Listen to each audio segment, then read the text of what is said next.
안녕하세요. 미스키롯입니다. 여러분들 더운데 다 잘 지내고 계신가요? 저는 여러분들께서 이 더운 와중에도 국가 자격증인 비서 1급, 2급 자격증을 따기 위해서 열심히 공부를 하는 그 부분을 도와드리고자 이렇게 강의를 제작하게 됐습니다. 그래서 이번 파트 같은 경우는 우리 비서 시험이 총 4개의 과목으로 이루어져 있는데 경영 일반에 관련한 파트입니다. 그래서 여러분들 시간 되시는 대로 강의 챙겨 들으시고 꿀팁도 받아가시면서 아주 초단기간에 시험에 합격하시길 바라겠습니다. 바로 이번에는 두 번째 파트죠. 우리가 비서 실무에 관련돼서 이미 학습을 마쳤기 때문에 두 번째 파트인 경영 일반 과목에 대해서 우리가 학습을 하는 시간을 갖도록 하겠습니다. 경영 일반 같은 경우는 제가 말씀을 드렸고 굉장히 강조를 많이 드렸던 부분 중에 하나인데 비서 시험, 어떻게 보면 비서 자격증 시험 중에서 가장 많이 바뀌게 된 파트가 경영 일반 파트가 아닐까 생각이 됩니다. 그래서 이번 같은 경우는 전체적인 시험의 흐름 자체가 기존의 이론도 이론이지만 새롭게 경영 환경에 대한 동향이 많이 사실 추가가 됐습니다. 그래서 그런 부분에 관련돼서 말씀을 좀 드리면서 여러분들께 시험을 찍어드릴 예정이고요. 우리가 고경영 일반의 첫 번째 시간이고 그 첫 번째 해야 될 우리가 파트는 경영 환경에 관련된 부분입니다. 그래서 사실 제가 이제 목차를 보시면 아시겠지만 굉장히 목차가 단출해요. 그렇지만 목차와 관련 없이 이거를 파트를 좀 쪼갤 거예요. 그래서 경영 일반 중에서도 경영 환경에 포함이 되는데 이 경영 환경의 첫 번째 시간이 오늘 시간이다. 이렇게 보시면 되겠습니다. 그래서 경영 환경 및 기업 형태에 포함되는 우리가 경영 환경에 대해서 학습을 좀 하실 거예요. 그래서 경영 환경 같은 경우도 이제 양이 굉장히 많기 때문에 양도 양이지만 사실 좀 복잡한 개념들이 비서 실무에 대해 비해서 굉장히 많이 나와요. 네, 많이 나와서 우리가 그 부분에 대해서 아무리 줄여도 해야 될 말들이 좀 있을 수 있기 때문에 웬만하면 짧게 끝나더라도 좀 끊어서 가는 형식으로 학습을 좀 하도록 하겠습니다. 그래서 경영 환경의 개념부터 볼 거예요. 제가 펜을 좀 바꿔보도록 할게요. 그래서 경영 환경의 개념, 우리가 1, 2급에서 시험을 확인하실 수가 있겠죠. 그래서 경영 환경이다. 사실 조직에서는 경영 환경에 대한 얘기를 굉장히 많이 하죠. 그래서 조직의 환경이라고 하는 거는 조직 경계 외부에 존재하는 모든 요소예요. 네, 모든 요소예요. 그렇기 때문에 조직 안에서의 전략 수립이라든가 아니면은 조직 설계, 아니면 조직 관리 이런 부분에 이제 영향을 주는 모든 요인으로 여러분들께서 좀 이해를 하시면 되겠습니다. 그래서 현대의 기업 환경을 보시게 되면 우선은 속도가 되게 빠르죠. 그리고 기업의 활동에도 결정적인 영향을 미치고 있고요. 또 기업의 활동이라고 하는 부분들은 굉장히 많은 환경에 영향을 받고 주고, 그렇죠? 그 다음에 경쟁기업, 소비자, 공급자 등에 의해서도 영향을 받게 돼요. 그래서 이 기업의 활동이라는 거는 기업 스스로에 대한 스펙들도 굉장히 중요하지만 외부적인 환경에서 제가 아까 뭐라 그랬어요? 조직 경계 외부에 존재하는 모든 요소라고 말씀을 드렸잖아요. 외부에서 사실 자극을 받게 되는 모든 요소가 다 포함이 된다. 이렇게 보시면 돼요. 그래서 그 안에 사실 돌아가게 되는 여러 가지 것들에 사실 굉장한 변수가 되게 되는 것이 바로 환경에 포함이 됩니다. 그래서 환경이라고 하는 부분은 우리가 광의의 기업 환경과 협의의 기업 환경으로 볼 수가 있어요. 그래서 광의 같은 경우는 아시지만 넓은 의미의 기업 환경이겠죠. 그래서 우리가 넓은 의미의 기업 환경으로 설명을 하게 되면 기업에 영향을 주는 모든 요인, 그리고 그 모든 요인을 포함한 상황의 전체를 얘기하는 거예요. 그러니까 광의죠. 그러니까 전체적인 부분이 다 포함이 되는 거야. 그리고 협의의 기업 환경을 보시게 되면 하나의 기업이 있겠죠. 그럼 고기를 둘러싼 제반 환경 요인하고 조건, 그다음 상황. 요거는 이제 우리가 협의의 기업 환경이기 때문에 어떤 한 포인트랑 그렇죠? 관련되게 된 것들. 그래서 좀 약간 세분화됐다. 이렇게 보시면 되겠습니다. 그래서 우리가 경영 환경이라고 하는 것들은 우리가 그 기업을 흘러가게 하고 존재하게 하는 모든 것들이 포함이 된다라고 보시면 되겠습니다. 그래서 기업 안에는 우리가 내부 환경하고 외부 환경 이런 얘기는 많이 들어보셨을 거예요. 그래서 제가 학교에서 수업을 할 때도 내부 환경하고 외부 환경 강조를 굉장히 많이 하고 사실 경영과 수업을 하지 않을 때도 제가 약간 입버릇처럼 약간 내부 환경, 외부 환경 이런 얘기 굉장히 많이 하거든요. 그래서 간단하게 좀 말씀을 드릴게요. 내부 환경이라고 얘기를 하게 되면 조직의 독특한 특성이라든가 조직 분위기예요. 이게 쉬운 거지. 그래서 우리가 조직 문화다 이런 얘기 보통 하죠. 그게 내부 환경이에요. 그렇기 때문에 그 조직 구성원들이 조직의 성격, 가치, 규정, 스타일, 특성 이런 것들 그렇죠? 그런 것들이 우리가 보통 내부 환경에 포함된다. 쉽게 설명하면 그렇고 그다음 외부 환경이라고 하는 건 뭐예요? 조직이 있다라고 하면 그 외부에 존재하는 거야. 그러면서 조직의 의사결정이라든가 전반적인 조직의 활동에 영향을 미치는 환경을 우리가 외부 환경이라고 하는 거죠. 그래서 전략 수립, 아니면 조직 설계, 조직 관리 뭐 이런 데 이제 영향을 미치는 환경이에요. 그렇기 때문에 그거에 맞춰서 조직에서 이제 의사결정이라든가 뭔가를 투입하거나 산출하게 될 때 그런 여러 가지 변환 과정 이런 거에 영향을 미치는 정도에 따라서 또 이제 나누게 되는 게 우리가 일반 환경이랑 과업 환경으로 나뉘게 돼요. 그래서 요거는 제가 써드릴게요. 어딨냐 펜. 그래서 요거 외부 환경 중에서도 이제 조직의 의사 결정이라든가 이제 넣고 빼고 이런 변환 과정 이런 거에 영향을 미치는 정도에 따라서 우리가 일반 환경하고 무슨 환경이라고 그랬죠? 과업 환경. 네. 그래서 제가 요거에 대해서는 또 뒤쪽에서 한번 더 말씀을 드릴 거기 때문에 펜을 한번 더 바꿔보도록 할게요. 그래서 이제 두 번째를 보시게 되면 기업 환경의 특성 및 중요한 요인에 대해서 살펴볼 거예요. 그래서 환경적인 특성. 환경이라고 하는 거는 기업의 경영에 절대적인 영향을 미친다라고 말씀을 드렸고 그게 이제 기업의 생존에도 영향을 미칠 수밖에 없어요. 그렇기 때문에 기업을 관리하는 관리자들은 이 중요하게 우리 기업에 영향을 미치는 그 중요한 환경 요인이라는 게 있어요. 그쵸? 그런 부분들에 이제 맞춰가지고 우리 이제 기업에 맞출 수 있잖아요. A 기업에는 뭐 다른 환경에 영향을 끼쳤는데 우리 기업에도 그 기업에 영향을 끼친 환경이 영향을 미친다는 보장이 없어. 무슨 얘기인지 아시겠죠? 우리한테 맞는 게 있는 거야. 그거에 맞춰서 자료를 수집하고 분석하는데 많은 시간과 노력을 좀 들여야 된다. 이렇게 보시면 되겠고요. 그래서 기업 환경의 중요한 요인이라든가 배경을 좀 보도록 할게요. 우선은 경영 환경에 대해 설명을 좀 드렸지만 직접 간접적으로 우리가 관련을 맺고 있는 기업 외부의 상황을 의미한다 이렇게 말씀을 드렸죠. 그 중에서도 기업이 이제 활동을 해가는데 어떠한 이제 영향력을 미칠 수 있는 힘을 가진 상황 요인이 기업의 경영 환경으로 이제 부각이 되게 되는 거예요. 그래서 여러 가지 것들이 있겠지만 이제 사실 환경이라고 하는 게 그 조직을 변화시키는 변수가 되는 것들, 그렇죠? 변수가 되는 것들이 기업에 영향을 가장 많이 미치는 경영 환경으로 부각이 되겠죠. 그래서 아주 많은 것들이 있지만 그냥 미미한 것들 같은 경우는 괜찮아. 그렇지만 거기서 굉장히 중요하게 보여지는 것들, 그런 것들이 그 기업에 영향을 주는 경영 환경으로 이제 분류가 될 수 있겠죠.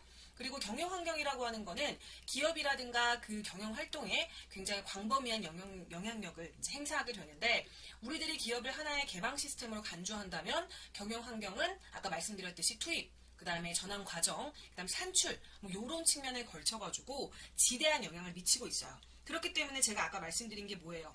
그냥 영향을 안 미치는 건 상관이 없어. 근데 투입, 그쵸? 그 다음에 전환, 그 다음에 산출, 그쵸? 전환이고 변환이고 뭐 비슷한 거 같은 얘기죠. 투입, 산출, 변환 여기에다가 영향을 미치는 정도에 따라서 뭘로 나뉜다고 그랬어요? 일반 환경하고 과업 환경으로 나뉜다라고 말씀드렸죠. 그래서 그렇게 정리를 다시 한번 하시면 되겠고 그 다음에 대규모 기업의 속출과 그 활동이 인간생활 전반에 미치는 영향력이 증대함에 따라 기업의 사회적 책임이 강조가 되는 부분들 그리고 기업 경쟁의 격화와 기업 경쟁이 이제 아무래도 되게 다들 이렇게 뭐라고 하지? 신사적으로만 되진 않겠죠. 그렇기 때문에 언젠가는 격화가 된단 말이에요. 그리고 환경 조건이 급변함에 따라서 이제 의사결정을 위한 환경 변화 예측이라든가 대책 수립이 당연히 곤란해질 수밖에 없는 그런 부분들이 있고 변화하는 환경에 대해서 기업이 전사적 시스템으로 적응해 나갈 수 있어야 되기 때문에 기업의 상위 시스템으로서의 환경에 대한 이해가 중요해지는 거예요. 그래서 전에는 그냥 내가 가진 것들이 중요했었어. 뭐 외부 이해 관계적건 내부 환경이건 자시고 다 필요 없이 내가 가진 게 중요했어요. 그러니까 내부 환경이 제일 중요했다는 얘기예요. 근데 제가 항상 강조하다시피 강조하는 것은 무엇이냐면 외부 환경이 요즘에는 굉장히 중요하다는 거지. 우리가 약간 다른 얘기지만 생각을 해볼 수 있는 부분 중에 하나가 뭐냐면 지금 코로나 시대예요. 코로나 시대. 전에 사실 수많은 병들이 지나갔고 유행병들이 지나갔고 여러 가지 이제 외부적인 사건들이 굉장히 많았지만 그래도 이렇게 길게 장기 침체가 되진 않았었어요. 전 세계가. 우리가 기억하는 그 산업사회 이후로부터는. 그런데 분명히 다들 사실 어떻게 보면 잘 살았고 지금까지 어떻게 잘 해왔었는데 갑자기 코로나라는 게 터지면서부터 이게 되게 임시일 줄 알았어. 빨리 지나갈 수 있을 줄 알았고 극복을 쉽게 할 수 있을 줄 알았는데 지금까지도 많은 나라의 시스템이 변경되고 무너지고 우리나라도 마찬가지고요. 그렇죠? 삶 자체가 아예 변할 정도로. 이게 뭐냐? 바로 외부 환경이에요. 내가 어떻게 할 수 없는, 극복할 수 없는 외부 환경이라는 거지. 그렇기 때문에 이 변화하는 환경에 대해서 사실 어떻게 대처하느냐 이 이해가 굉장히 중요하다는 거예요. 아직까지도 어떤 사람들은 그럴 수 있어. 이게 임시로 지나간다.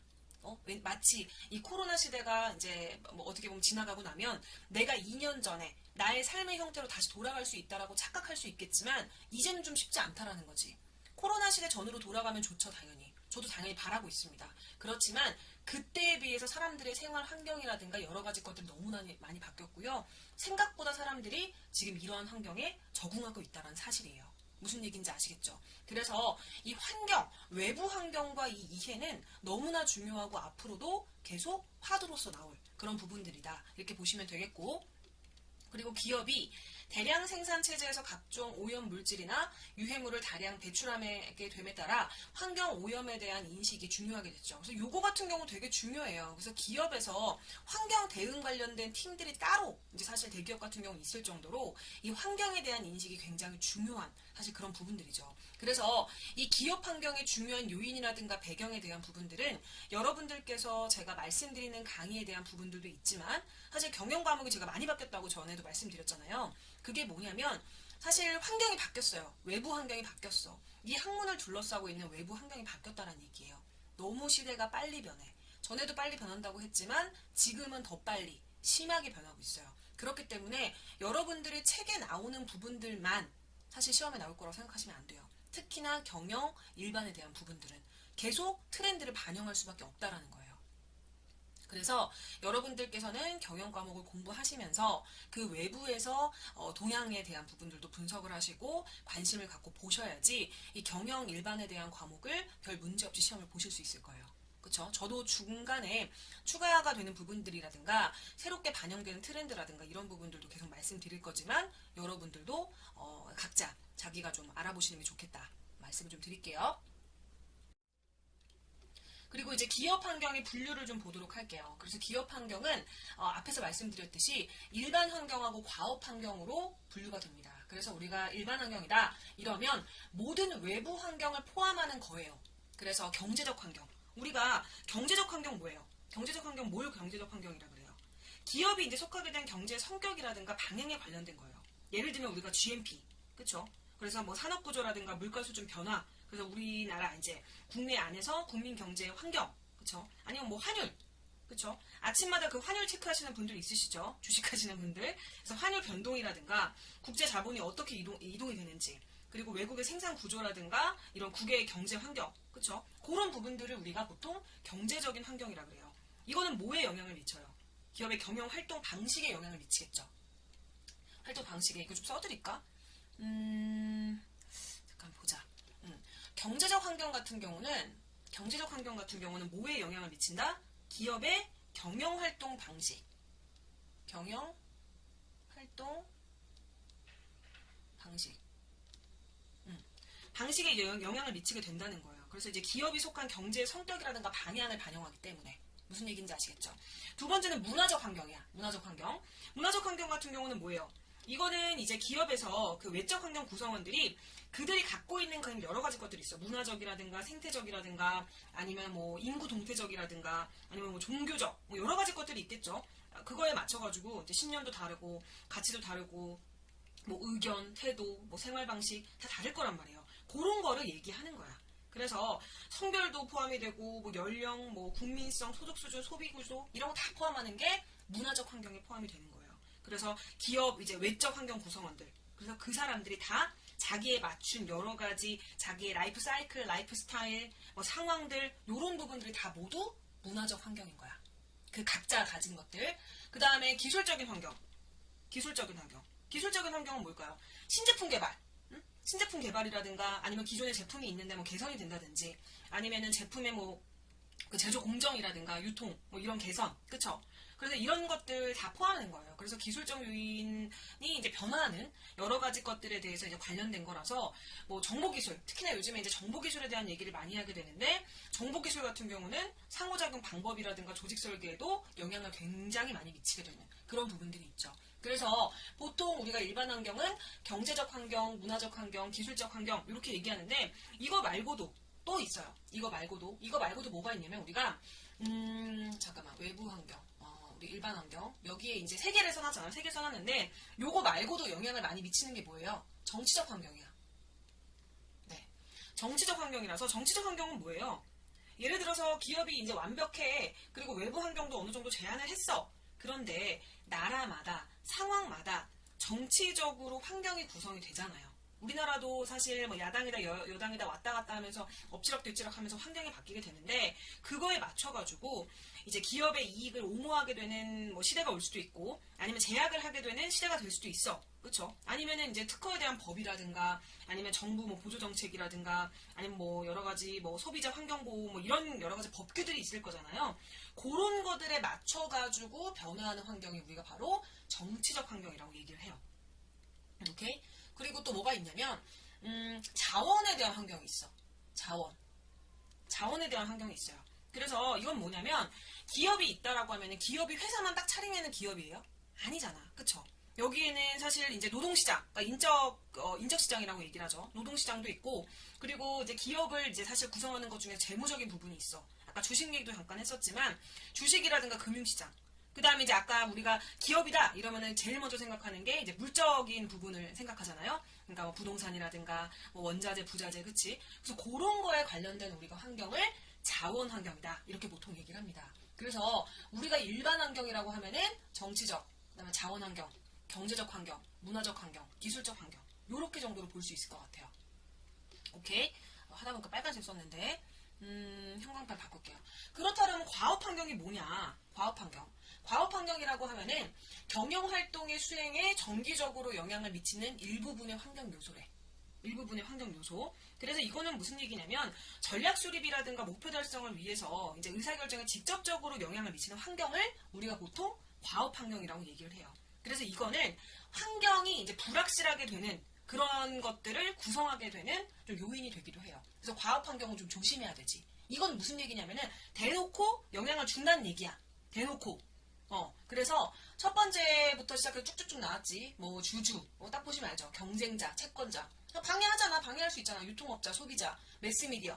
그쵸? 아예 그냥 환경의 불확실성. 내가 이제 예측을 했어. 근데 우리가 분명히 예측한 거랑 웬만하면 그대로 예측한 대로 갈 텐데 그거를 완전히 바꿔버릴 수 있는 환경이라는 게 뭐예요? 바로 과업 환경이라는 거야. 그치? 그래서 여기서 이제 소비자라는 게 있잖아. 소비자 같은 경우 우리가 소비자 환경이다 이렇게 얘기를 하게 되는데 서비스를 이제 판매하는 조직도 있고 실제화 이제 사용하게 되는 일반 소비자 다 여기 포함이 되고 그 다음에 이제 여기서 공급자 있잖아. 공급자 환경 여기 유통업자 공급자 환경이 좀 포함이 될 텐데 우선은 조직에서 필요로 하는 장비라든가 인력이라든가 그치 자금의 공급자 그쵸 다 포함되고 그 다음에 조직에서 제품을 생산하는 데 필요한 여러 가지 부품이라든가 원료에 대한 공급자들 그 다음에 또 유통을 하는 유통업자들 다 이런 사람들이 공급자 환경에 포함이 되고 경쟁자 나오잖아. 경쟁자 같은 경우는 뭐예요? 그쵸? 공급자 측면의 경쟁자가 있을 수 있고 소비자한테 공급할 때 경쟁하는 소비자 측면의 경쟁자가 있을 수 있어. 그래서 이런 거 다 포함이 되고 다 포함이 되고 그리고 아까 정치적 환경을 얘기를 했었는데 여기도 사회라든가 정치적 환경이 들어갑니다. 그래서 산업 규제를 위반한다든지 아니면 지원 정책에 대해 수립할 수 있는 정부 환경도 포함이 되고 소비자 권익 보호를 위한 소비자 연맹 이런 거 다 포함이 된다는 거지. 그래서 이게 여러 가지 환경이라든가 상황에 따라서 일반 환경에다 정치적 환경을 넣는 경우도 있고 이건 학자들마다 좀 달라. 그리고 과업 환경에 정치적 환경을 넣게 되는 그런 부분도 있어요. 무슨 얘기인지 아시겠죠? 그리고 기술적 환경도 마찬가지야. 그렇기 때문에 제가 기술적 환경이라든가 사실 이제 정치적 환경 이런 부분들은 웬만하면은 그러니까는 뭐라고 하지? 나오는 부분, 중복되는 부분들 같은 경우는 어떻게 보면은 학자들이라든가 시험을 내는 사람들에 따라서 좀 달라지는 부분들이 있을 수 있기 때문에 거론은 안 할까 하다가 또 얘기를 하다 보니까 진짜는 얘기를 해줘야 되잖아. 그래서 얘기를 좀 이렇게 하게 됐습니다. 그래서 기업 환경 같은 경우는 이런 식으로 분류가 되게 된다. 이렇게 보시면 되겠습니다. 그래서 이제 경영 환경에 대해서 이제 어느 정도 정리를 빨리빨리 해드렸죠. 근데 사실 그 빨리 해주는 것도 좀 약간 그런 게 뭐냐면은 우리 저기 저는 이제 경영이 전공이라서 전공할 때 보면은 이렇게 빨리빨리 배우질 않아요. 교수님들이 이렇게 추격해서 해주질 않는다고. 추격해가지고 이렇게 한 번에 다 알려줘 버리면 누가 저기 학교 가겠어. 대학교 누가 가고 대학원 누가 가겠어요. 근데 어쨌든 우리는 시험을 볼 거니까 축약을 해서 말씀을 드릴 수밖에 없겠죠. 어쨌든 경영 환경 받고 이해관계자 특성에 대해서 좀 볼게요. 전통적 기업 경영에서 이해관계자는 기업 활동하고 직접 관련 있는 주주, 어디 갔지? 펜 어디 갔어? 주주, 여기 있네. 주주, 종업원, 고객, 그 다음에 거래업체 및 금융기관을 지칭해서 왔어요. 전통적에서는 기업 활동하고 직접 관련 있는. 그렇지만 요즘에는 이제 개념이 확대가 되고 있다. 이렇게 보고 있는데, 확대가 되고 있는 이해관계자의 범위를 시대적인 인식관계에 따라서 세 부류로 나눈대. 그럼 첫 번째 뭐야? 전통적인 이해관계자. 그 다음에 새로운 이해관계자.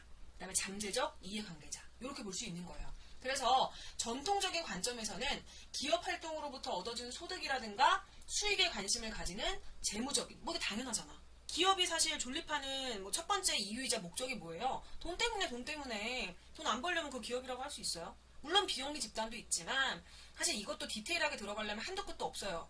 비영리 집단도 하여튼 이거는 괜히 혹시 논란이 될 수 있어서 이제 여기서 그만하고 하여튼 재무적인 이해관계자에 한정됐지만 오늘날의 경영 환경에서는 일반 대중, 지역사회, 환경단체, 언론, 학계, 그쵸? 다양한 분야와 경영 환경의 지속 가능성에도 관심을 가지고 있는 거야. 그러니까 과거랑 바뀐 거지. 과거에는 돈만 벌면 땡이다 이랬었는데 요즘에는 주변 사람도 신경을 써줘야 되는 거야.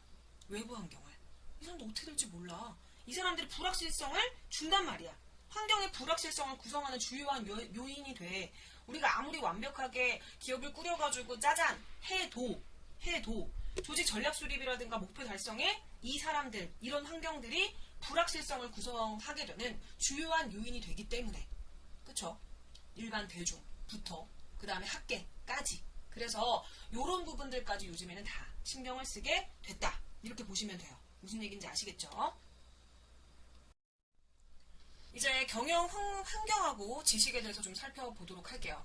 사실 이제 기업 환경에 대해서 제가 빨리빨리 이렇게 좀 말씀을 드렸는데 사실 이제 만약에 경영 관련돼가지고 이제 교수님들이 들으시면 깜짝 놀라실 수가 있는 게 우리가 사실 경영학과가 앞에 지금 말씀드렸던 부분들 거의 1년 이상 배우잖아요, 사실. 근데 우리가 이제 시험을 보려고 하니까 이거를 제가 좀 짧게 필요한 부분만 어떻게 보면은 차 떼고 포 떼고 다 이제 떼고 중요한 부분들만 좀 말씀을 드린 건데 이러면은 이제 사실 이게 환경이 많이 바뀐 거야. 옛날에 비해서는. 우리가 옛날에 이제 경영학에 대해서 수업을 하거나 학습을 하려고 하면은 우리가 사실 학교를 갔어야 됐죠. 책을 읽거나. 근데 요즘 같은 경우 시대가 얼마나 좋아요.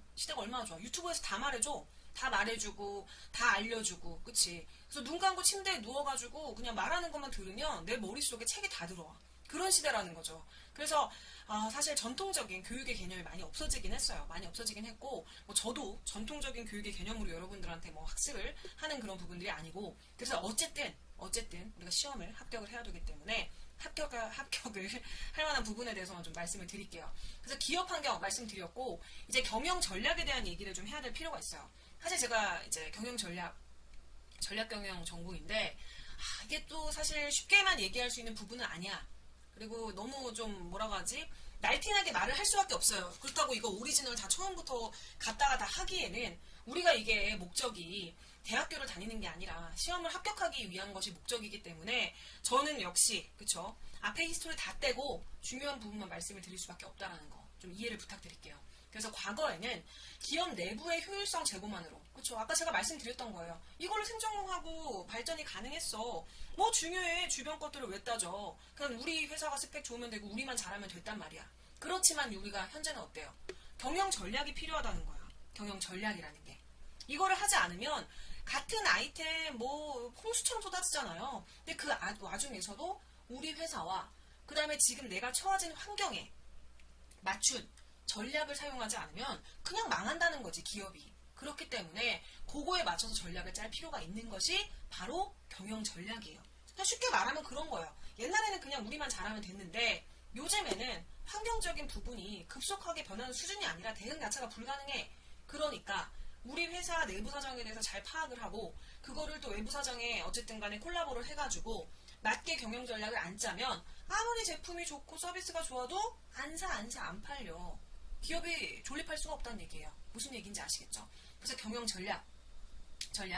급변하는 환경에 효과적으로 대응할 수 있도록 기업이 직면한 외부 환경의 기회와 위협을 분석하는 거야. 이거 수학 분석 뒤에서 할 거고 기업 내부의 강점과 약점에 따라서 장기적인 목표를 달성하려는 경영 활동을 의미하는 거예요. 무슨 얘기인지 아시겠죠? 그래서 우리가 경영 전략이다 이렇게 보통 이제 얘기를 하게 되면 경영 전략이다 이렇게 얘기를 하게 되면 기업에서 어떤 목적이 있잖아. 기업에서 뭐 판매하고자 하는 뭐 부분에 대한 목적이 있겠죠. 그럼 그거를 달성하기 위해서 경쟁 환경의 변화에 이제 적응을 해주고, 그치? 기업 전체 그리고 이제 활동하는 여러 가지 이제 분야가 있겠지. 거기에 대해서 한 개의 방향을 제시하는 모든 목표, 계획, 방침 이런 것들이 경영 전략인 거야. 그래서 쉽게 말하면 경영 전략이라는 건 아까도 쉽게 얘기했지만 좀 약간 날티가 나게 말했기 때문에 쉽게 말하면 경영 전략이라고 하는 거는 이 조직이 현재 그 다음에 미래 뭐 상황이 있을 거잖아요. 거기에 대해서 분석을 해서 이 조직이 어떻게 나가면 좋겠는지 그 목적 달성에 필요한 수단을 개발하는 것이 경영 전략이다. 그쵸? 그래서 경쟁 우위를 확보한다는 거. 그쵸? 기업의 환경하고 밀접한 관계에 있는 게 바로 경영 전략이에요. 그래서 사실 경영 전략 같은 경우는 막 기능을 따지면 많아. 뭐 환경 적응적인 기능도 있고 성장 잠재력에 대한 거 확보 어떻게 할 거냐, 조직 기동력 확보 어떻게 할 거냐, 의사결정 어떻게 할 거냐. 그리고 막 경영 전략 얘기하면은 여러분들도 지나가듯이 들었던 뭐 포터 들어보셨죠? 뭐 제품 수명 주기, 그치? 그리고 뭐 마일즈, 스노우 많이 들어보셨잖아요. 어쨌든 그런 게 다 왜 그걸 차용해가지고 우리가 분석하고 왜 그래요? 왜? 급변하는 환경에 효과적으로 대응하려고, 그래서 잘 먹고 잘 살려고 경영 전략이라는 걸 한다. 이렇게 보시면 되겠습니다. 그래서 수학 분석 기법 이거를 이제 사실 어느 정도는 다루고 이제 가야 되지. 그래서 우리가 수학 분석 같은 경우는 아마 거의 다 저는 잘 아실 거라고 이제 보통 보는데, 우리가 내부 환경의 강점하고 약점이야. 가끔씩 이거 헷갈리시는 분들이 있어요. 내부 환경에다가 갑자기 기회랑 위협 집어넣고 외부 환경에다 강점하고 약점 집어넣더라고. 그러니까 어설프게 어디서 알아가지고 그거를 아무 데다가 막 집어넣는 거예요. 그런데 내부 환경에는 강점하고 약점이야. 사람으로 표현해볼까? 내가 만약에 이력서를 쓸 거예요. 이력서를 쓸 건데 내가 어느 기업에 너무 들어가고 싶어. 너무 들어가고 싶다. 그러면은 나에 대한 것들이 내부 환경이야. 그래서 나의 강점하고 약점이 내부 환경에 포함이 되는 겁니다. 그러면 내 강점이 뭐야? 내 강점이. 만약에 예를 들어서 내가 예를 들어 비서를 할 거야. 이거 비서 시험이니까 비서를 할 건데 내가 너무 외모도 준수한 편이고 약간 친절하고, 그리고 내가 또 입사하려는 회사가 외국계 회사인데 내가 영어도 너무 잘하고 약간 그런 타입이야. 그러면 그런 부분들을 강점으로 쓰는 거지. 그게 내부 환경. 나의 내부 환경이라고 하면 내가 가지는 강점을 말하는 거예요. 강점이나 장점. 그럼 약점은 뭐야? 내가 그런 부분들은 좀 잘하긴 하는데 눈물이 너무 많아. 내가. 그래서 보통 얘기 들어보니까 대표님들이나 임원분들 같은 경우는 성격이 좀 보통이 아니라던데 내가 그거를 버텨낼 수 있을까 너무 걱정이 돼. 그러면 그게 약점인 거야. 오케이? 무슨 얘기인지 아시겠죠? 그럼 외부 환경은 뭐냐? 나를 둘러싼 다른 환경들이 외부 환경인 거예요. 응? 기회는 뭐야? 여기서 만약 외부 환경이 기회다 이런 뭐예요? 갑자기 2021년도 가을에 드니까 비서 채용 공고가 엄청 많이 나와. 엄청 계속 나오는 거야. 막 거의 막 하루가 멀다하고 아침 전에 막 나와. 그럼 그게 뭐예요? 기회야. 내가 안 그래도 비서 하고 싶었는데 비서 자격증 아직 못 땄지만 어쨌든 내가 그걸 너무 하고 싶어. 그런데 기회가 너무 많아. 그러면 그게 외부 환경인 거야. 내가 내부적으로 어떻게 환경을 조성한 게 아니잖아. 내가 뭐 시험 많이 생겨라, 뭐 입사, 뭐 공채 많이 나라 이렇게 내가 기도해가지고 생긴 거야? 아니란 얘기야. 그러면 그게 외부 환경. 그 위협은 뭐야? 위협은 뭘까? 내 안에 들어가 있는 걸 위협으로 쓰면 안 돼요. 가끔씩 그런 사람 있어. 위협을 약점을 자기 위협으로 막 쓰고 이런 사람이 있더라고. 그러면 안 돼요. 그럼 안 되고, 여기서 위협은 뭐냐면은 공채는 진짜 너무 많이 났는데 내가 한번 면접을 딱 보러 갔더니 다른 사람들이 나만큼 준수하고 나만큼 외국어 잘하고 나만큼 예쁘고 나만큼 친절한 거야. 그러면 그게 위험 요인인 거야. 그치? 무슨 무슨 얘기인지 아시겠죠? 그래서 제가 어쨌든 내부 환경하고 외부 환경을 나 스스로, 나라고 쓸까?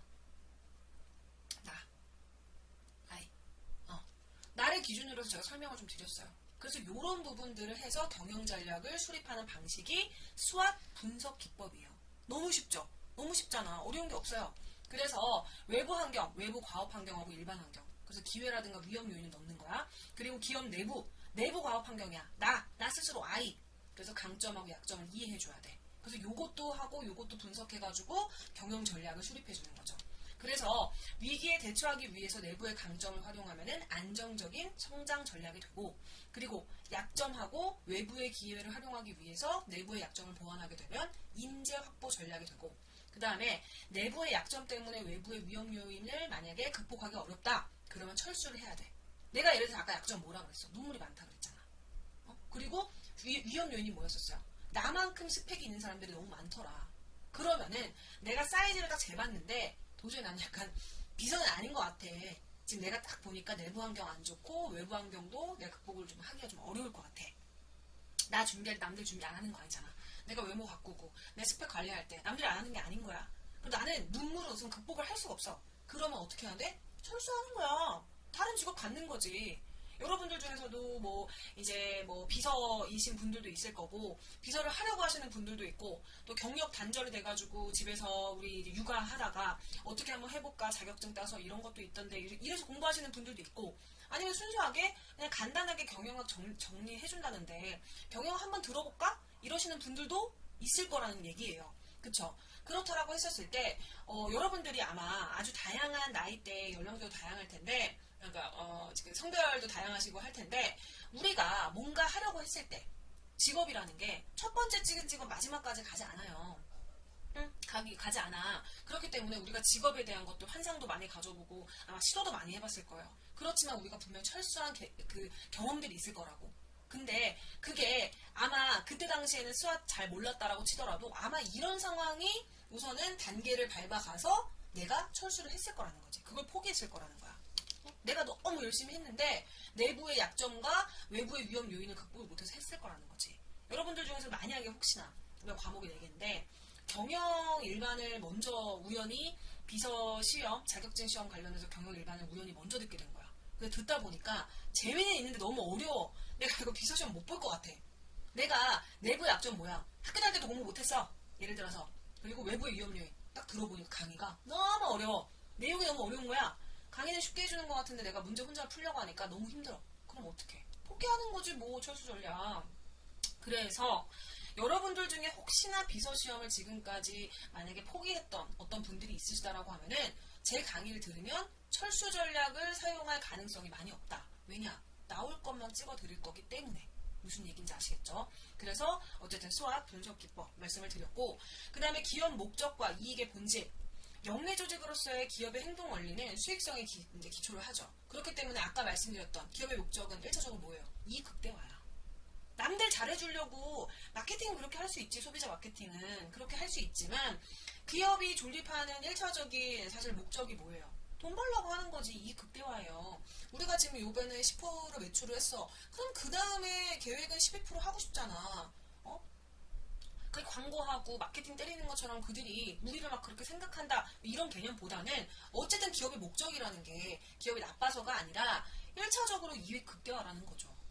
그리고 여기서 협의하는 부분이 뭐야?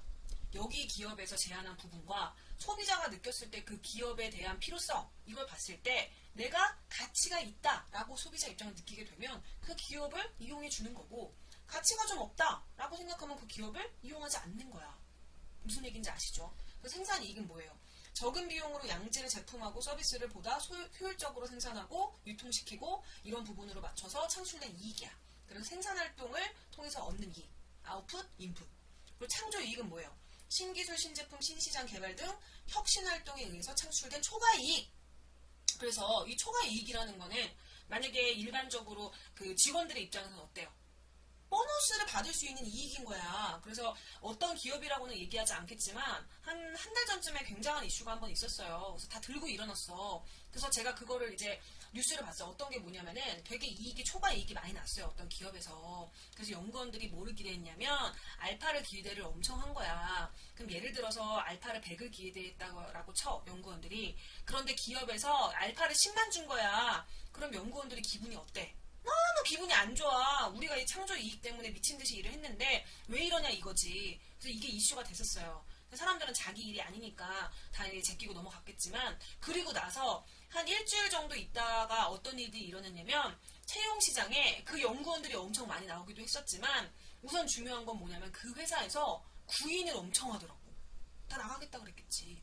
그러니까 회사 같은 입장에서는 어떤 의미로 그렇게 했는지 모르겠어요. 진짜 그 연구원들을 진짜 품지 않으려고 그렇게 한 건지, 뭐 액션을 취하려고 했는지 잘 모르겠지만 그거라는 거지. 그래서 초과 이익, 창조 이익, 요 부분에 대해서도 이제 그게 불만이 돼가지고 이런 부분이 있었다. 네. 경영 얘기하다 보면 너무 재밌어. 하다 보면 말이 길어지니까 이게 좀 걱정이긴 해요. 어쨌든 그렇습니다. 그래서 기업 성장의 개념을 좀 보도록 할게요. 기업 성장의 개념. 그래서 기업이 동일성을 유지하면서 기업의 규모나 능력이 증가하는 걸 의미해요. 그래서 자력 성장, 유도 성장, 양적 성장, 질적 성장, 용어만 보시면 되겠고, 그래서 이 자력 성장, 유도 성장, 양적 성장, 질적 성장이 시험에 이걸 골라라 이렇게 나온 적은 한 번도 없어요. 그렇지만 제가 설명은 해야 될 것 같아서, 우리 이거 교과서니까 그래서 말씀을 좀 드릴게요.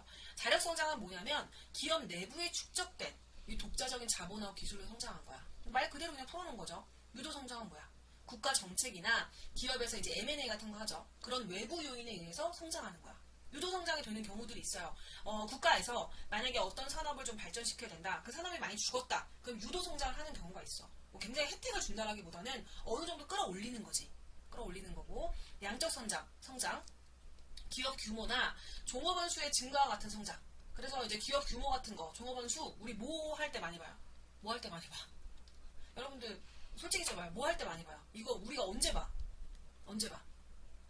우리 취업할 때 기업을 딱 들어봤어. 그럼 우리가 귀에 있는 기업들은 사실 뭐 살펴볼 필요도 없지. 근데 안 살펴보고 싶어도 다 나오지. 네이버나 다음 이런 데 치면, 구글 이런 데 치면 나오잖아요. 근데 우리가 이런 거를 평소에 관심도 없다가 언제 보냐면, 내가 취업을 하려고 할 때 내가 과연 나를 품어줄 수 있는 기업인가, 나 정도가 다녀도 괜찮은 또 회사인가, 내가 소속돼도 좋은 집단인가 보기 위해서 우리가 이거 보잖아. 그래서 이런 부분들 양적 성장이라고 하고, 그다음 질적 성장, 기술력, 생산성, 수익성 이런 거 같은 게 바로 질적 성장이에요. 그렇죠? 그래서 양적 성장과 여러분들께서 좀 보고 가셔야 되는 부분은 뭐냐면, 양적 성장과 질적 성장이 함께 가지는 않는다. 나중에 강의 안 듣고 요거 위에 이거 화면만 보신 분들은 두 개가 다 틀렸다 이렇게 보실 수 있는데, 그게 아니라 양적 성장과 질적 성장이 반드시 함께 가는 것은 아니다. 요걸 좀 기억해 두시면 좋겠죠. 별표를 할 거야. 그리고 성장 전략. 다각화 이런 얘기 많이 들어보셨죠? 다각화 많이 들어보셨을 텐데, 다각화라고 하는 건 뭐냐면 기업이 새로운 사업에 진출해서 성장을 추구한 전략이야. 이제 괜찮아. 그래서 우리가 요것도 좀 해보자 이러는 거지. 그래서 전문화의 반대 개념이야. 그러니까 우리가 전문화에서 고도화되고 했다라고 하면 요것도 좀 해보겠다. 발을 뻗는 거지. 그래서 이게 성공을 하는 경우도 있고요. 실패를 하는 경우도 많아요. 그래서 분석을, 기업 내부 외부 분석을 좀 잘해서 우리가 과연 이거를 가져가도 되는 어떻게 보면 사업인지 산업인지 볼 필요가 있어서, 한때 어떤 다각화가 좀 유행을 했었냐면, 아예 처음부터 땅을 파기에는 좀 부담이 있잖아. 그럼 회사가 어느 정도 자본이 쌓이게 되면은 현재 트렌드를 막 분석을 해. 그래가지고 요즘에 요런 게 잘 나간대. 그러면 우리 요거 하나 해볼까? 근데 요거를 처음부터 좀 하기엔 좀 그렇지, 부담이 되잖아. 그럼 어떻게 하면 돼요? 어느 정도 선상에 올라와 있는 회사를 우리가 인수하는 거야. 벤처기업 같은데. 그게 좀 한때 유행을 했었죠. 지금도 많이 그렇게 하고요. 그래서 이거를 잘 살리면 괜찮고, 그치? 잘 살리면 괜찮고, 이게 망해버리는 경우도 있어요. 제가 아주 가까운 사람이 요런 케이스가 있었습니다. 그래서 제가 가까운 사람이라는 게 요 등치가 큰 기업을 말하는 게 아니라 요 작은 기업에 다니던 사람이었는데, 회사 잘 나갔어. 잘 나갔는데 이 회사에서 이 회사를 인수를 한 거야. 근데 성격이 완전 달라. 이 회사는 뭐냐면 제조고, 이 회사는 IT예요. 근데 이쪽에서는 IT에 대한 뭐라고 하지, 제반 지식이 있는 사람들이 없었던 것 같아. 그러니까는 한 인수한 다음에 5, 6년 되니까 어떻게 됐어? 이 회사 망했어. 근데 망할 만한 회사 아니에요? 세상에 망할 만한 회사가 어딨어요. 다 잘 되려고 한 건데. 그리고 인수를 하는 회사를, 망할 만한 회사를 인수했을까? 절대 아니라는 거지. 자신들이 처음부터 땅을 파서 올릴 수는 없지만 지금 현재 트렌드가 이거니까 진짜 괜찮다고 생각하는 회사를 인수한 거죠. 근데 망했다니까? 뭐 좋은 회사는 날린 거지. 그래서 그런 부분들도 있어요. 그래서 첫 번째로 관련 다각화.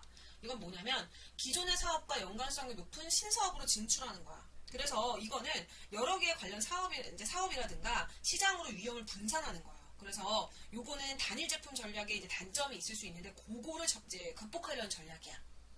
그래서 제품이 하나거나 요거 하나로 밀고 갈 경우에 나중에 이게 생명이 끊어질 수도 있잖아. 그래서 그거의 단점을 극복하려고 하는 전략인 거예요.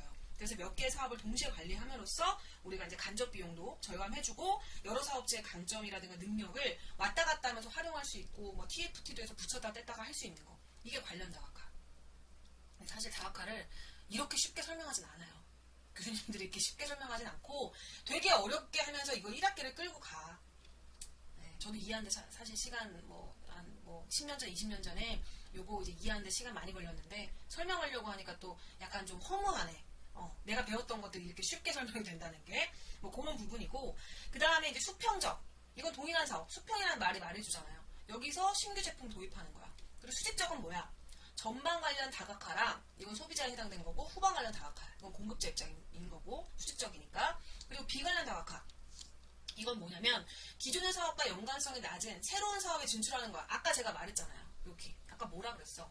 이거 펜을 쓸까? 어차피 여기 회사가 뭐라 그랬어요? 제조라 그랬잖아. 제조업. 근데 여기서 무슨 회사를 인수했다 그랬어? IT. IT 해가지고 완전 폭망 완전 폭망 없어졌어. 그래서 새로운 사업에 진출하는 거예요, 이게. 그래서 지속적인 성장 기회를 노리는 만큼 위험이 높아. 그러니까 리스크 완전 감소하지 못한 거야. 그렇지만 이 회사에서는 되게 힘들어하지 않았던 것 같아. 이 회사가 되게 잘 나가는 제조회사예요. 그래서 순수자본이야, 100%. 순수자본 100%. 제조회사들이 그런 회사들이 좀 많기는 한데, 그래서 이 비관련 다각화 같은 경우는 굉장히 리스크가 높기 때문에 기업 분석이 제대로 들어가야 돼요. 그렇죠? 왜냐? 완전히 독립된 사업체로 운영을 할 수 있는 그 자신도 있어야 돼. 자꾸 관여하려고 그러면 안 돼. 이제 아까 얘기하는 거 자꾸 길어지긴 하는데, 제조 같은 경우 특징이 뭐예요? 일찍 출근해서 늦게 퇴근하잖아. 그리고 되게 성실해야 돼. 그런데 IT 업종은 당연히 성실하죠. 그렇지만 출퇴근 시간이 상대적으로 자유롭잖아. 거기부터 지금 이게 안 됐어, 여기서. 이해가 안 간 거야. 일찍 출근하고 늦게 퇴근하는 것이 어느 정도 성과의 중심이 되는 제조업에서는 그런 것과 조금 관련도가 낮은 IT를 받아들이기가 어려울 수 있잖아요. 그쵸? 무슨 얘기인지 아시겠죠? 그래서 이런 부분들은 정말 생각을 많이 하고 인수를 해줘야 된다. 할 얘기 너무 많은데 비관련 다각화 시험 꼭 나왔으면 좋겠습니다. 문제 나왔으면 좋겠어요. 너무 중요하거든요. 네, 중요하기 때문에 설명을 좀 드렸습니다. 그리고 기업 집중의 형태에 대해서 좀 학습을 해보도록 할게요. 기업 집중의 형태. 요거 시험 문제 무조건 나오거든요. 제 기억으로는 거의 한 회도 안 나온 적이 없었습니다. 되게 좋아하시더라고요. 이 문제를 출제를 굉장히 즐기시더라고. 그래서 요거는 시험 문제가 나오기 때문에 무조건 여러분들께서 기억을 하셔야 돼요. 그래서 카르텔은 동의어로 이제 보게 되면 기업 연합. 이 C를 K로 쓰는 데도 있어요. 제가 잘못 쓴 게 아니에요. C로 쓰는 데도 K로 쓰는 데도 있어요. 그리고 기업 연합, 담합 이렇게 얘기를 합니다. 그래서 법적으로 경제적으로 독립성을 유지하면서 협정을 통해서 시장에서의 경쟁을 상호 배제하고 그리고 이에 따른 경제적인 이익을 얻기 위해서 이제 결합을 하는 거예요. 그래서 우리가 이제 신세협정이다 이제 이런 얘기를 하는데 어쨌든 계속 얘기를 좀 해보죠. 구매 카르텔은 뭐야? 원자재, 구매 기업 간의 경쟁을 제한하기 위한 협정이야. 그리고 생산 카르텔은 뭐냐면 동종기업의 생산량과 특허 이용 등에 대한 협정. 뭐 없으면 난리 나요. 판매 카르텔, 판매 가격, 수량, 판매 지역에 대한 협정. 이거 해줘야 돼. 어떤 데서 막 갑자기 막 1,000원에 팔고 어디서 막 갑자기 100원을 팔고 같은 건데 이렇게 하면 어떻게 돼? 안 되는 거지. 그래서 우리가 사실 카르텔이라는 거는 설명을 사실 드리는 그런 것들이 많은데 우리가 보통은 이제 카르텔 아마 많이 들어보셨을 텐데 그 기업의 담합에만 쓰이는 게 아니에요. 우리가 만약에 받아들였다라고 하면은 지금까지 어떤 이제 마약이라든가 그치?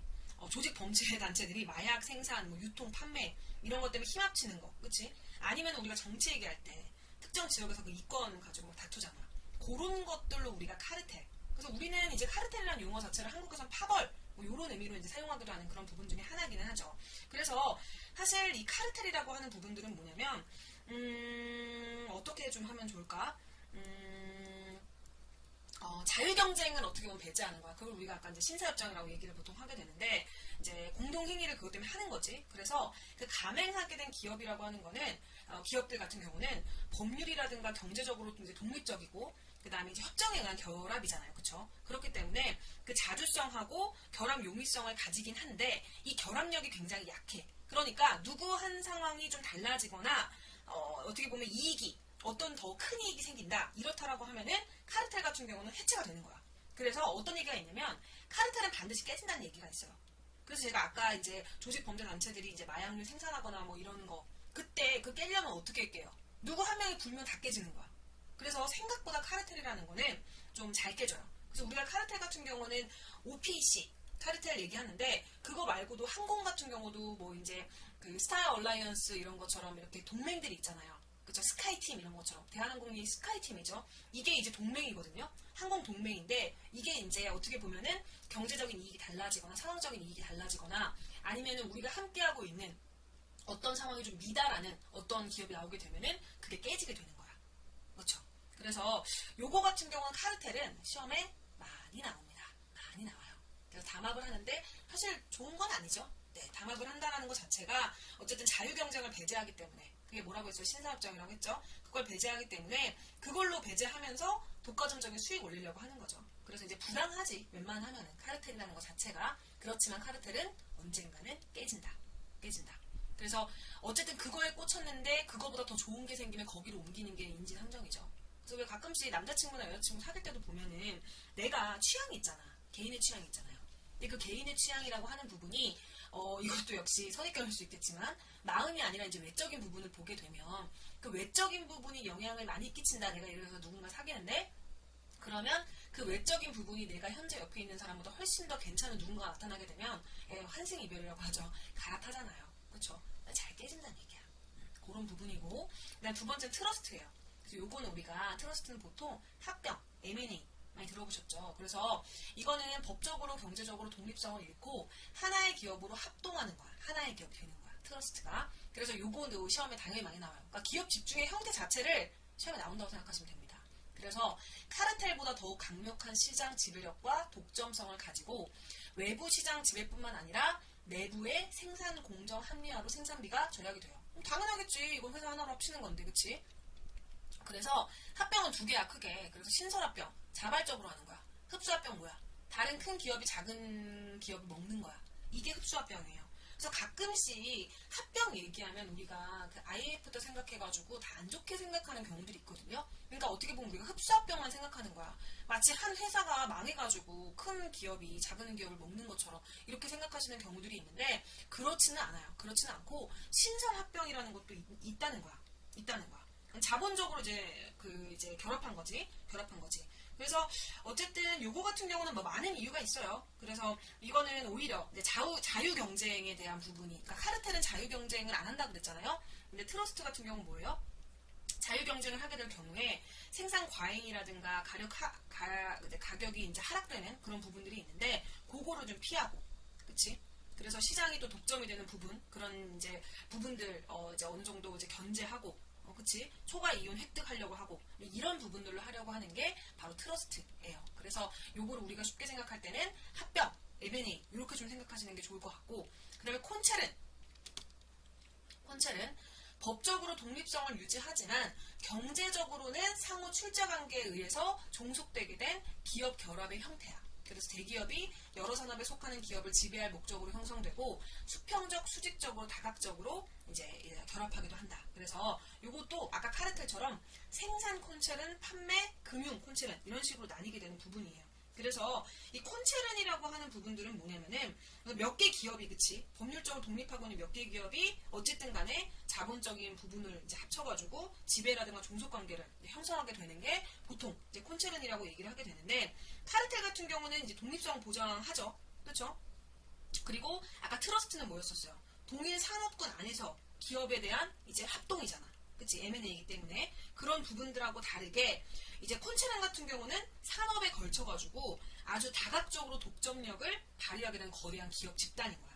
그렇기 때문에 이런 데는 이제 우리가 보통 어디를 얘기할 수 있냐면 콘체란 같은 경우는 사실 지금 현재 뭐 세계적인 현상이거든요. 그래서 모건 들어보셨죠? 그리고 록펠러, 그 다음에 또 어디 있지? 삼성, 그치? 우리나라 삼성이 있습니다. 이 콘체란 같은 경우 삼성이야. 여기 써야겠다. 잠깐만, 기다려봐요. 삼성. 삼성. 그 다음에 현대, 롯데. 재벌. 현대, 롯데. 이런 데가 이제 콘체른에 포함이 되는 거야. 밑에 계열사 엄청 많이 가지고 있는 거. 그래서 각종 산업에 걸쳐 다각적으로 이렇게 하는 거. 그게 콘체른이에요. 그래서 카르텔이랑 트러스트랑은 좀 성격이 달라. 카르텔 뭐라 그랬어요? 기업 개개의 독립성을 보장을 해주잖아. 그치? 막 무조건 합치는 거 아니잖아. 그치? 그리고 트러스트 같은 경우는 뭐였었어요? 동일 산업군 안에서, 그치? 기업이 합동해주는 거야. 그게 신설 합병이건 흡수 합병이건. 그치? 어떤 느낌인지 아시겠죠? 그리고 콘체른은 뭐야? 다 해가지고 다각적으로 다 먹어버리는 거야. 그래서 우리나라 같은 경우는 뭐 이제 뭐 학자들마다 의견이 좀 다르긴 하지만 삼성이 무너지길 바라는 사람들도 있다고 하고 그렇지 않는 걸 바라는 사람이 있다고도 하죠. 왜냐하면 한국 산업의 전체적인 부분을 지고 가는 사실 기업이면은 삼성 뭐 당연한 부분이잖아요. 그렇기 때문에 삼성이 죽어야 나라가 산다 이러는 사람들도 있고 삼성이 죽으면 나라가 죽는다 이렇게 말하는 사람들도 있습니다. 그게 역시 서로의 의견은 좀 다르긴 하지만 그 속은 같죠. 왜냐? 전체적으로 다 먹고 있기 때문에 갈라져야 되는 것도 맞지만 전체적으로 먹고 있다는 게 만약에 통째로 날아가게 된다. 그럼 산업 전체가 어떻게 기업 전체, 나라 전체가 날아가는 것도 맞죠. 그래서 카르텔, 트러스트, 콘체른 세 개의 성격이 좀 달라요. 그리고 그거 외에도 또 다른 게 있어요. 콤비나트라는 게 있습니다. 콤비나트.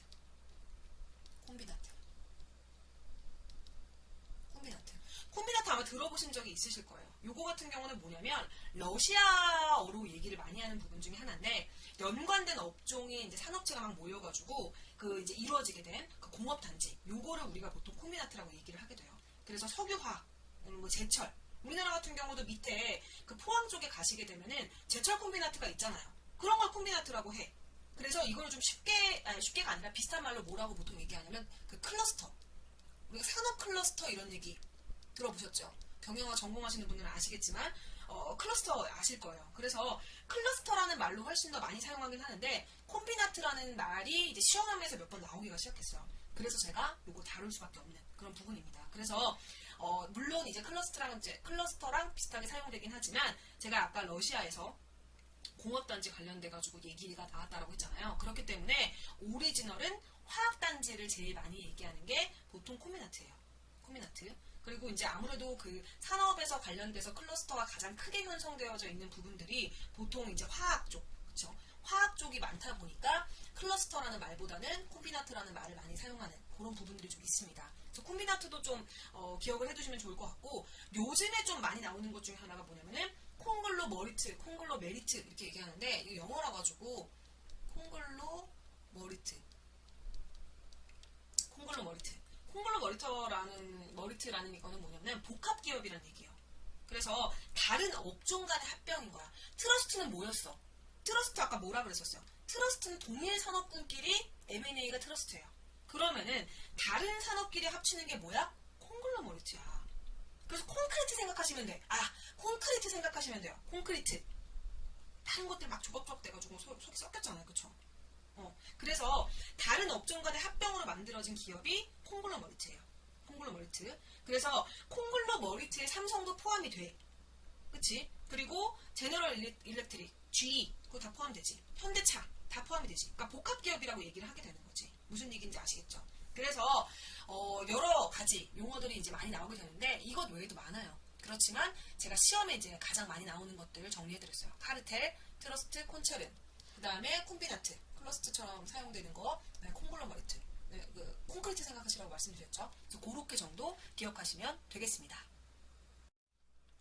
네, 이제 문제를 한번 풀어보도록 하겠습니다. 요거 5번 문제 가지고 왔고 우리가 첫 번째 경영 환경 중에서 2018년도 11월 13일 1급의 28번 문제로 우리가 나왔었던 거 한번 문제를 좀 풀어보도록 할 텐데 아래 내용에 AB에 해당하는 용어를 짝지어 놓은 것으로 가장 적절한 거 A는 동일 지역 또는 인접 지역에 있고, A 같은 경우는 동일 지역이라든가 인접 지역에 있고, 인접 지역에 있고, 서로 관련성이 있는 여러 업종의 기업이 유기적으로 결합된 2개 이상의 기업 결합체래.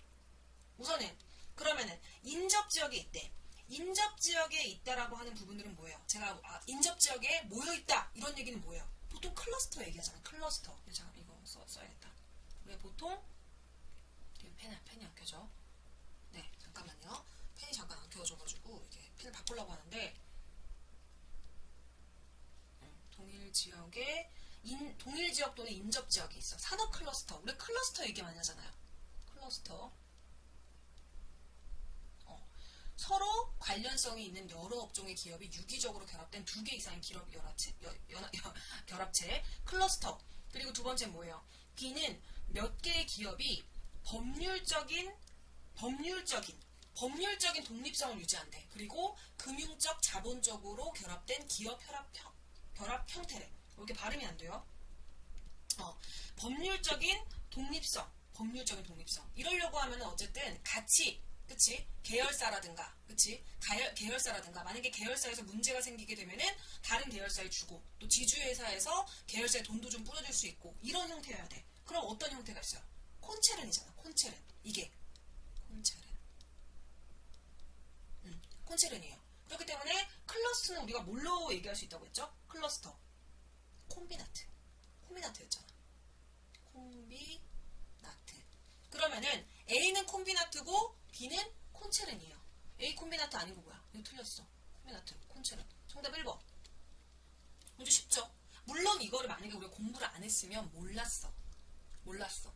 몰랐는데 공부를 했기 때문에 바로 알 수 있는 부분이에요. 콩글로메리트는 뭐라고 그랬어요? 콩글로메리트 뭐 되게 많아요. 어차피 영어기 때문에. 콩글로메리트는 뭐라고 했어요? 복합기업이라고 했잖아. 복합기업. 써야겠다. 이거는 뭐예요? 복합기업. 콩글로메리트. 우리가 그래서 제가 콘크리트 생각하라고 했잖아요. 콘크리트. 그렇기 때문에 어쨌든 사업 내용이 좀 다른 애들끼리 합친 거야. 완전 아니지 얘는. 콤비나트하고 콩글로메리트는 완전 반대되는 개념이잖아요. 그러니까 2번하고 3번은 무조건 틀린 거예요. 그렇다면 뭐예요? 우리가 아까 이제 콘체른을 답으로 골랐는데 트러스트는 뭐였어요? 동일 업종이 자본적으로 결합한 거잖아. 동일 업종이 자본적으로. 그래서 카르텔보다도 제가 결합 정도가 높다라고 했잖아. 그리고 기업이 독립성을 상실한다. 기억나시죠? 기업이 독립성을 상실한다. 트러스트는 기업이 독립성이 없어. 그쵸? 결합 정도가 카르텔보다 높다 그랬잖아요. 그래서 기업이 독립성이 거의 없다. 그렇기 때문에 답은 고민할 필요도 없이 고를 게 1번밖에 없어요. 그렇기 때문에 정답이 1번이라는 얘기죠. 경영일반 문제 풀어보시니까 어떠세요? 공부해야겠죠. 이거 모르고 나서 시험 볼 수 없겠죠. 그렇기 때문에 우리가 이 강의를 듣는 거죠. 그래서 여러분들 당황하셨겠지만 어쨌든 여기까지 문제를 한번 풀어보고요. 네, 이래서 우리가 경영일반 첫 번째 강의가 끝나게 됐습니다.